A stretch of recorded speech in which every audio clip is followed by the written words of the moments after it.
Hi friends, स्वागत आहे तुमचं माझ्या यूट्यूब चॅनलवर.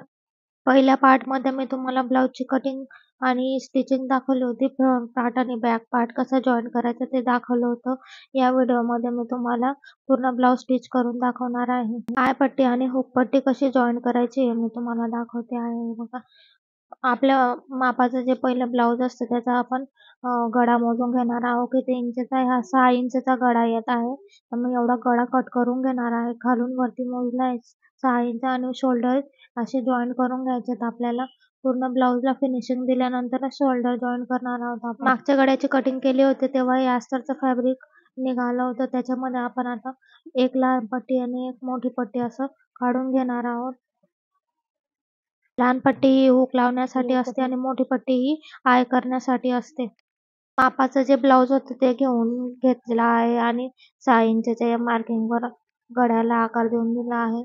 आणि आता याच्यावर आपण गळापट्टी जॉईन करून घेणार आहोत, म्हणजे पाइपिंग करून घ्यायची पुढच्या गळ्याला.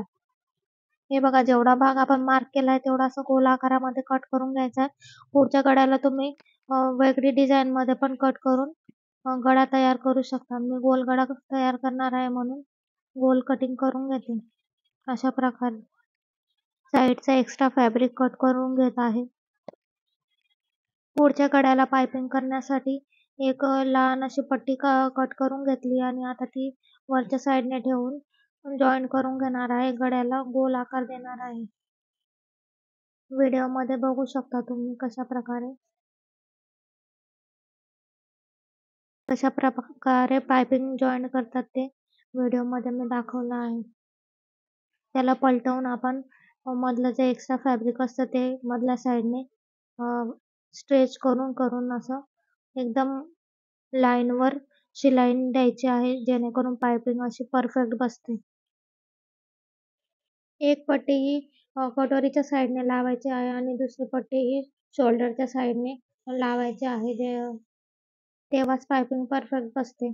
चॅनलवरती नवीन असाल तर चॅनलला सबस्क्राईब करायचं आहे आणि बेल आयकॉन नक्की दाबायचं आहे, जेणेकरून तुम्हाला माझ्या व्हिडिओचे नोटिफिकेशन सर्वात आधी मिळतील आणि तुम्ही माझे व्हिडिओ सर्वात पहिले बघू शकता. व्हिडिओ शेवटपर्यंत बघा, तेव्हाच तुम्हाला कळेल की ब्लाऊजची स्टिचिंग आणि फिटिंग कशी झालेली आहे. दोघं पार्टच्या गळ्यांना पाइपिंग करून घेतली आहे. हे बघा, व्हिडिओमध्ये दाखवल्याप्रमाणे छान अशी पाइपिंग करून घ्यायची आहे. आता मी हुकपट्टी लावून दाखवणार आहे.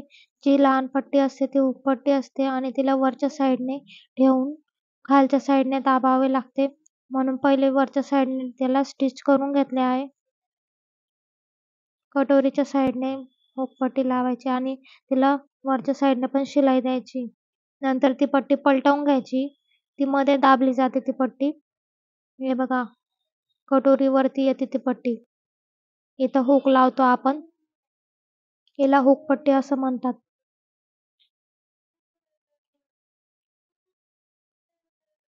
बिगनर्ससाठी हे खूप महत्त्वाच्या टिप्स आहेत. मी लहान टिप्स सांगणार आहे, तर नक्की व्यवस्थित बघा. छोट्या छोट्या टिप्स सांगितलेल्या आहेत. ही मोठी पट्टी आता ही वरच्या साईडने लावायची आणि ही बाहेरच्या साईडने निघते, म्हणजे मोठी होऊन निघते. इथं आपण आय लावणार आहोत. हुकसाठी आय तयार करायचे आहे. बटन लावताना बटन पण लावू शकतात, बटनचे पण आय तयार करू शकतात बटन लावून. ही बघा, अशी बाहेरच्या साईडने निघते ही पट्टी.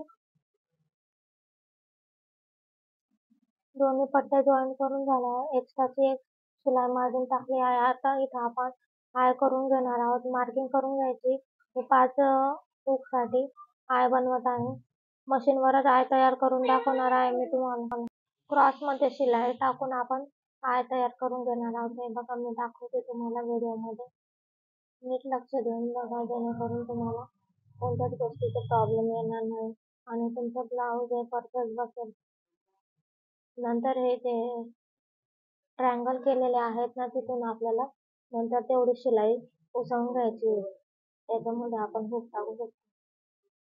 फ्रंट पार्ट आणि बॅक पार्ट एकमेकांवर ठेवून आपण शोल्डर जॉईन करून घेणार आहोत. अर्धा इंचच्या मार्किंगवरती शिलाई मार्क द्यायचा आहे. हे बघा, व्हिडिओमध्ये दाखवल्याप्रमाणे. आता मी स्लीव्ह जॉईन करून घेणार आहे. स्लीव्हचा व्हिडिओ हा ऑलरेडी चॅनलवरती आहे. ज्यांना स्लीव्हचा व्हिडिओ बघायचा आहे त्यांनी डिस्क्रिप्शन बॉक्समध्ये जाऊन व्हिडिओ बघायचा आहे. त्याच्यामध्ये मी स्लीव्हची कटिंग आणि स्टिचिंग फुल व्हिडिओ टाकलेला आहे. न्यू लेटेस्ट डिझाईन आहे स्लीव्हची तयार केलेली. जे नवीन असतील त्यांनी स्लीव्ह हे व्यवस्थित जॉईन करायचे आहे. तर स्लीव्हचा खोल भाग आणि उथळ भाग हा व्यवस्थित ब्लाऊजच्या फॅब्रिकला जॉईन करून घ्यायचा आहे. जेणेकरून स्लीव्हचा खोल भाग आणि उथळ भाग हा व्यवस्थित जर जॉईन केला ना तर ब्लाऊजला चुन्या पडत नाही शोल्डरमध्ये. स्लीव्हज हे नेहमी एक खोल भागाने जॉईन करता आणि दुसरी स्लीव्ह हे उथळ भागाने जॉईन करता. हे बघा अशा प्रकारे व्यवस्थित ब्लाऊज ठेवून मी स्लीव्ह जॉईन करून घेतले आहेत. ब्लाऊजची फिटिंग करताना लक्षात ठेवायचं शिलाई ही नेहमी वरच्या साईडने पहिले टाकायची आहे आणि एक्स्ट्रा जो फॅब्रिक असतो तो व्यवस्थित कट करून घ्यायचा. हे बघा माझा मुलगा मम्मा काय करते तो बघायला येत असतो. ब्लाऊज फिटिंगसाठी 2 इंचची मार्किंग सोडली होती. तिथं 2 इंचच्या मार्किंगवर आपण शिलाई टाकून घेणार आहोत. 2 इंचच्या मार्किंगवरती ब्लाऊजची फिटिंगची शिलाई टाकून घेणार आहे आणि मधल्या साईडला पण 2-3 शिलाई टाकून घेणार आहे. स्लीव्ज कटिंग अँड स्टिचिंगचा व्हिडिओ मी या व्हिडिओच्या डिस्क्रिप्शन बॉक्समध्ये टाकणार आहे. तर तो व्हिडिओ पण नक्की बघा आणि स्लीव्ज कसे वाटले ते पण कमेंट करून सांगा. 9.5ची घडी आणि 34 इंचची उंचीचा मापाचा ब्लाऊज तयार झालेला आहे.